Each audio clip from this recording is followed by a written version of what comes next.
Hello，各位朋友，欢迎回到台湾家庭在德国。今天这集想跟大家聊一聊最近大家非常关切的俄罗斯和乌克兰的战争。我把这集的内容分成2个部分。第一个部分帮大家整理一下对俄罗斯的经济制裁有哪一些，其中有一些是前几天德国才刚通过的。第二个部分是借由老公和哈姆的对谈之中，让大家了解一下，以一个德国人的观点，他认为为什么会有俄罗斯和乌克兰的战争，以及这个战争对德国有什么影响。这一集的影像素材都是我们在德国家中的火锅聚会。我们今天大采购了很多菇类跟豆腐。然后这2个是老板送的糖葫芦，然后这个是山药，买了136.66。Hello 大家，今天我们要吃火锅，然后这个是刚刚买回来的芋头，因为芋头好像会削的时候手会痒痒的，所以就是要戴个手套。削了一些了吧，山药也刚刚削了。这样子。自从俄罗斯入侵乌克兰以来，虽然全世界的国家都一致表示谴责，但是目前还是没有国家敢出兵援助乌克兰。各个国家都有自己的考量，而且大家也不愿意自己的国民因为战争而伤亡。德国作为欧洲第一大国，当然不可能毫无作为，因此他们讨论出了以下的几个方面可以对俄罗斯做一些经济上的制裁。第一点就是将俄罗斯银行踢出 SWIFT 汇兑系统。我不是学金融的，所以我不会从金融角度来解释这个系统。我们在出国留学的时候，如果想要把台湾的钱转到留学的国家的时候，就需要当地的银行的 SWIFT 号码。SWIFT 系统可以理解为国际交易的手段和平台，所以说如果俄罗斯的银行被踢出这个系统的话，他们即将没有办法用国际货币来支付，只能用他们的本国货币。等于是把他们的国际贸易这条路堵死了，会影响到他们的能源出口、金融交易还有商品的进出口，可以说是兵不血刃、一枪毙命的终极手段。本来德国一直很不想同意，因为俄罗斯还欠德国很多钱，如果把这个 SWIFT 系统阻断的话，俄罗斯要付钱他也付不出来。德国每年和俄罗斯的交易有600亿欧元的进出口贸易额。虽然惩罚了俄罗斯，但是德国本身也有某种程度的损伤。第2项经济制裁就是暂时停止高科技产品输出俄罗斯，例如 Intel、AMD 停止输出给俄罗斯晶片。第3项经济制裁就是 YouTube 暂停俄罗斯国有频道的收入。第4项制裁就是对乌克兰输送武器。德国向来也是武器的生产制造大国。只是这些武器是要送他们还是要卖他们，这个现在还没有定论。第5项经济制裁就是关闭欧洲领空，俄罗斯飞机不可以飞过来，所有的航空公司也不飞俄罗斯了。第6项制裁是关闭黑海舰队航道，因为黑海舰队航道算是俄罗斯海陆上对外的唯一的通道，不要让他们的舰队或船只透过海路出来。第7项制裁就是冻结普丁还有俄罗斯外交部长 Lavrov 在德国的个人资产。第8项经济制裁是德国的信用保险公司 Hermes 停止对俄罗斯的企业提供担保。德国的 Hermes 算是全球数1数2的商业信用保险公司，在德国的俄罗斯公司总共大概有250亿欧元的资产。除了经济方面的制裁，在德国民间已经开始了各种物资和金钱的募捐。目前第一批乌克兰的难民已经抵达柏林了。家里如果有空屋、空房间可以收容难民的话，可以到政府的网站上登记。以下是第2部分。昨天哈姆来到我们家吃火锅的时候，跟我老公聊到俄乌战争，他讲了一些个人的看法。大家看的时候记得打开右上角 CC 字幕，才会有中文翻译哦。Also, und dann kommt noch der Witz dazu. der Amerikaner verbietet uns, Öl von Russland zu beziehen.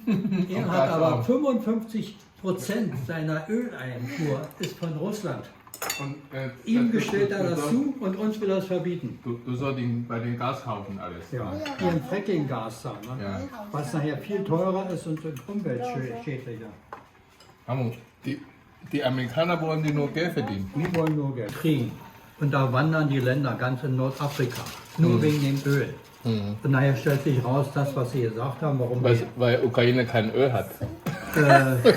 Nein, die Amerikaner wollten einfach nicht, dass Deutschland ein gutes Verhältnis zu Russland hat. Ja, okay. Sie wollen ihren Scheiß bei uns verkaufen, ihren Frackingöl. Aber Deutschland soll kein Gas von Russland kaufen. Damit sie das ist einfach in erster Linie wirtschaftliche Interessen. Und über den Krieg reden, Krieg ist immer schlecht. Ja. Für alle Menschen. Nicht?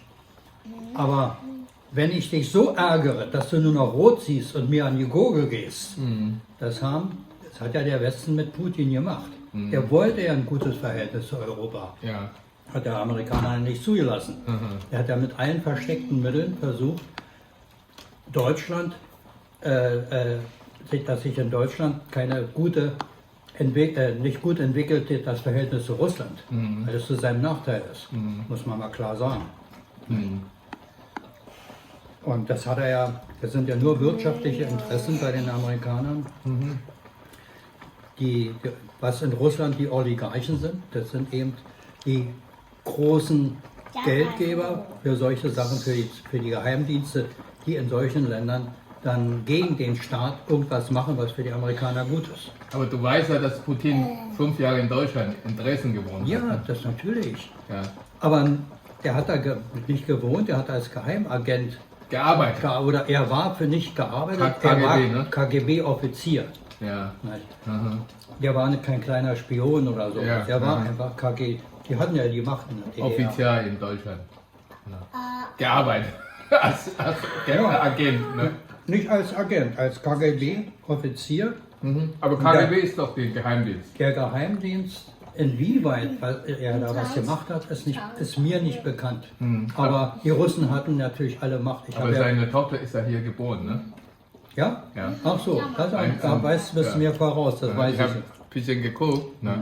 So die letzten 2 haben ja Die sind in Deutschland geboren. Die sind mindestens ein ist in Deutschland geboren. Ja. Ich dachte, der hat nur ein Kind. 2 Tochter. 2 Töchter. Ja. Ich weiß nur, dass er geschieden ist. Ja. Das ist. Und ja, jetzt gibt es natürlich Leute, die sehen nur, was jetzt ist, sehen aber nicht die Ursache. Ja, aber du siehst die Ursache. Aber als Deutsche, du siehst das auch so mehr als Westen oder USA schuld, ne? Wegen die ganze Krieg, weil du meinst ja, dass dann die ganz USA oder die Westen Putin oder Russland gelogen hat, ne? Wegen NATO und so weiter.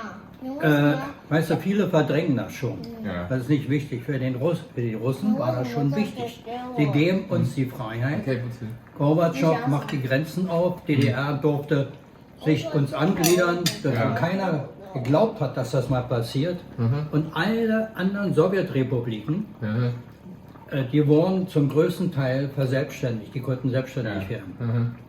Ja, war alles okay. Und dann das Versprechen des Westens, es gibt keine NATO-Osterweiterung, also dass die an die russische Grenze gehen. Ja. Und so, das haben sie völlig ignoriert. Und da Putin, der musste ja erstmal sehen, dass er Russland in den Griff kriegt. Denn der Kreml war ja ständig besoffen. Ja. Jelzin und wie sie alle hießen. Nicht? Das ist der erste Präsident in Russland, der da mal Ordnung reingebracht hat. Der war sportlich. Jelzin war Betrunkener, ne? Ja, immer. In Russland wird immer viel getrunken. Ja, Wodka und so. Und ja. Das Schlimme ist ja die Industrie, Aluminiumindustrie. Die Ich meine, die Hausrat ist für mich noch schlimmer. Die was? Wegen Gas. Das Heizung. Ja. Der Winter ist ja gleich vorbei. Ich meine jetzt die nächste Winter, aber kommt. Ja, bis dahin haben wir ja viele Möglichkeiten. Über Norwegen oder Niederlande, ne? andere Quellen anzuzapfen. Nicht? Aber Ja, ich habe jetzt extra geguckt. Deutschland 50%. 50 bis 60% ist ja Russland. 20% Norwegen. 10% wahrscheinlich Niederlande. Ich weiß nicht, warum Niederlande auch Gas. die haben Krass. große Speicher, die Niederländer, wo sie Und wo? Gas gespeichert haben. In Und Niederlanden. wo? Aber wo haben die denn? Haben die auch von. Unter der Erde. Gasspeicher. haben die Oder doch. vielleicht auch über der Erde. Riesenspeicher. Ja, Niederlande haben auch 10%. Ne? Das heißt, wenn wir von Norwegen oder Niederlande mehr bekommen, dann ist auch okay. Ja, nee, das würde noch nicht reichen. Jetzt kommen wir schon Ja, über 50%. Ne? Über 50% ist eine Menge. Aber wo sollen wir den jetzt in die Nässe wieder zu heizen? Wir sollen uns mal die sagen, die dafür sind, dass wir uns von Russland abkoppeln. Aber haben die ja nicht gemacht. Die ist ja die Nord Stream 2 ist ja noch überhaupt Das ist ja die brauchten nur den Hahn aufdrehen. Das ist jetzt angeschlossen. Ja. Ja, angeschlossen. Die brauchten nur den Hahn aufdrehen. Ja, ich weiß, aber machen sie ja nicht. Ja, dann müssen die, die das nicht wollen, uns mal sagen, wie wir das Energieproblem lösen so schnell. Werden wir lösen in nächster Zeit, aber nicht von heute auf morgen. Dann haben wir die ersten Es gibt noch keine Lösung. Nee, gibt noch keine Lösung. Wenn jetzt Russland abdrehen, dann haben wir Probleme mit den Nässerwinter. Ja. Siehst du das so? Ich dachte, die haben immer gesagt, wir haben so irgendwie andere Möglichkeiten. Ja. Aber was? Aber diese Firmen, die Energiefirmen, die haben ihre Speicher nicht voll gemacht. Weil sie immer dachten, das ist jetzt zu teuer, billiger. wir warten ab, bis das wieder billiger wird. So, jetzt sind die Speicher fast leer und können jetzt nicht liefern, wenn jetzt sowas passiert wie mit Russland und der Ukraine, wenn wir dann einen Engpass haben. Meinst du, dass NATO hat Schuld? Weil die sich nicht an das Versprechen gehalten haben, die NATO-Osterweiterung, Wie war die Versprechung? dass sie durch die Öffnung, was Russland eben zugelassen hat, dass die Ukraine, Estland, Island, Du meinst Riga, die Sowjetunion? Die ganze Sowjetunion, Sowjetunion. dass die alle und noch viele andere Länder, die wir jetzt nicht so kennen, die mehr im südasiatischen Raum sind, im Süden von Russland, die waren alle unter der Sowjetunion, Kasachstan auch, ne? Kasachstan und so weiter, die sind alle selbstständig geworden. So, die haben denn die Selbstständigkeit gelassen, die ist aber uninteressant. Wichtig ist ja, dass die gesagt haben, wir versprechen, dass wir keine NATO-Osterweiterung machen. Das heißt, die NATO, der Militärpakt der Europäer mit Amerika, gehen nicht an die russischen Grenzen. Aber was hat die Ausreitung? Wer war die vorher, die NATO? Warschauer Pakt. Nicht, also da, wo jetzt die NATO hingegangen sind, die gehörten alle zum Warschauer Pakt, also unter die Hand oder in der Hand der Sowjetunion. Mit den anderen Ländern wie Tschechei, Ungarn, Polen, die gehörten alle mit zum Warschauer Pakt, ja, Militärpakt. So, und jetzt lässt er die frei. Jetzt wollen die NATO aber ihre Grenzen erweitern bis an die russische Grenze. Ja, die haben aber versprochen, dass sie das nicht machen. So, da fühlt sich der Putin auf jeden angegriffen. Er war aber die letzten 20 Jahre nicht stark genug. Er musste erstmal aufbauen, sein Militär. Russland war ja ziemlich weit unten. Der Kreml war ja immer besoffen. Die haben ja gar nicht mehr richtig regiert, wie der Jelzin und wie sie alle hießen. Der Kreml war immer besoffen. Nicht? Wodka, ein Wodka nach dem anderen. Und nur der Putin, der die Deutschen bewundert hat für ihre Konsequenz und ihre Sauberkeit und Striktheit, man nannte ihn schon den Deutschrussen in Russland, weil er ganz anders war als die normalen Politiker vorher. Ja. So, und der wollte endlich mal Ordnung rein. Seitdem Putin da war, da hat er erstmal den Kreml Wodka-frei gemacht. Weißt du, dass die nicht nur saufen darum. Und darum war er dann anfangs auch beliebt. Hat er seine Oligarchen auch, die für ihn waren, auch geschützt, aber viele Oligarchen, die im Ausland sich viel Geld viel Geld gelagert haben, Milliardäre geworden. So, die hat er mit der Zeit zur Rechenschaft gezogen, auch weggenommen, was die an sich gerissen haben. Das gehört ja alles mal der Regierung, das war Staatseigentum.